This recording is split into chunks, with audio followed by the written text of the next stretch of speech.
In 1999, one movie changed science fiction forever. Leather trench coats, bullet time, the red pill and blue pill. I've seen it, you've seen it, everybody has seen The Matrix. But what if I told you there was another simulation movie released that same year, a movie that asked a much darker question? What if there is no way to know whether reality is real at all? While The Matrix became a cultural phenomenon, this film disappeared into obscurity. Most people have never seen it or even heard of it. If The Matrix made you question your reality, this one absolutely breaks it.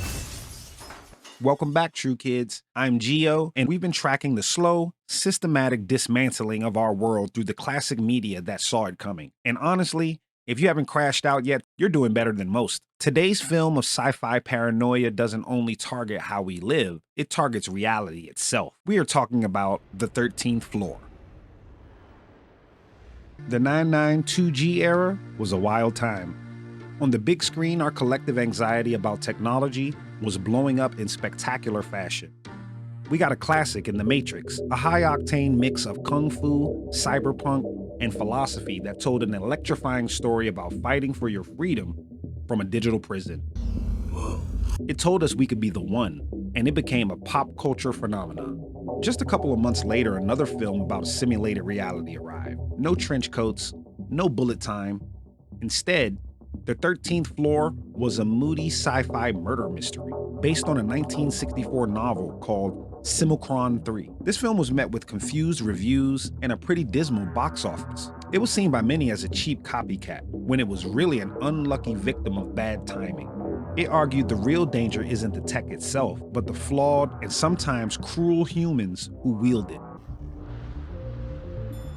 The story begins with Hannon Fuller, a brilliant technology pioneer. One night, Fuller discovers something so disturbing that he desperately tries to leave a message behind. Somebody will ask for the man named Douglas Hall. Before he can explain what he's found, he's murdered. The investigation quickly points towards his protege, Douglas Hall. Please think I killed Fuller. What? They may be right. The problem? Douglas can't remember where he was. He suffers from mysterious blackouts, missing time, and lost memory. And the deeper he digs into Fuller's death, the more the signs point to him. Fuller's company has a secret, a massive project hidden on the non-existent 13th floor of their building, a fully immersive, self-contained virtual simulation of 1937 Los Angeles.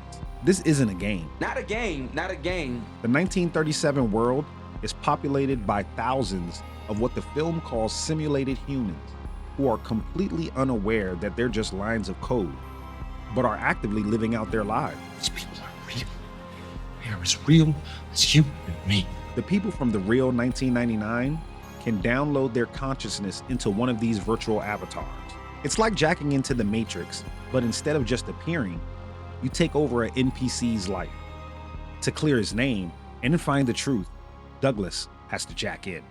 5 cents. Douglas appears in the simulation as a 1930s bank clerk. Excuse me? You owe me $12.05. Looking for clues, he finds out a bartender, Jerry Ashton, has intercepted and read the letter that Fuller left behind. When confronted, he revealed he read the instructions. You read the letter. I need to know what's in that letter. Everything. You know, when I first read it, I thought it was a gag. The world's a sham, fat chance. But I'm not stupid, Mr. Hall. And all that stuff about going to the ends of the earth. What stuff about the ends of the earth? I did exactly what the letter said. He got in his car and he drove. Way past the city boundaries. Out into the middle of nowhere. And I did exactly what that letter said. Don't follow any road signs and don't stop for anything. Not even barricades. And what he saw there breaks him entirely. And what I saw scared me to the depths of my miserable soul. He watches this bartender experience a total psychological breakdown as Jerry describes the unrendered edge of town. And this is where the loops start to bleed together. When Douglas Hall returns back to 1999, still trying to figure out his own memory loss, asking, Why would Fuller Write to me about the limitations of the simulation. I know the limitations. Why did the letter tell an artificial human where the boundary is when it was for him? Driven by pure suspicion, Douglas gets into his car in 1999 and he echoes Jerry's steps. He drives beyond the city, past the roads, past civilization. The beautiful sun-drenched California landscape just stops. The mountains, the sky, dissolves into a stark green wireframe. The void. Douglas's world is also a simulation. He realized he was caught in a horrifying cycle. If the creation can drive to the edge of the map, so can the creator. You could call it the end of the world. Douglas finds out from Fuller's daughter, the Los Angeles of 1999 is itself a simulation created and observed by a version of Fuller living in the year 2024. How many simulated worlds like this are there? Thousands. But yours is the only one that ever created a simulation within the simulation. Something that we never could have expected. There are thousands of simulations. Douglas isn't a human. He's a simulation that built another simulation. A dream inside a dream. A copy creating copy. She touched my peppy, Steve. And the film introduces an unsettling idea. What if every reality is just another layer? What if every world believes it's the real one? This is the film's quiet terror. It suggests that consciousness isn't proof of being real. A puppet doesn't have a soul. I can't have a soul any more than Fuller. But you do. Fuller did. That's what I never expected. We programmed this world so that no one in it could ever learn the truth, and you and Fuller did. And leaves you with one chilling question. What if it's just simulations all the way down? And the only way out is if your user takes an L in the simulation.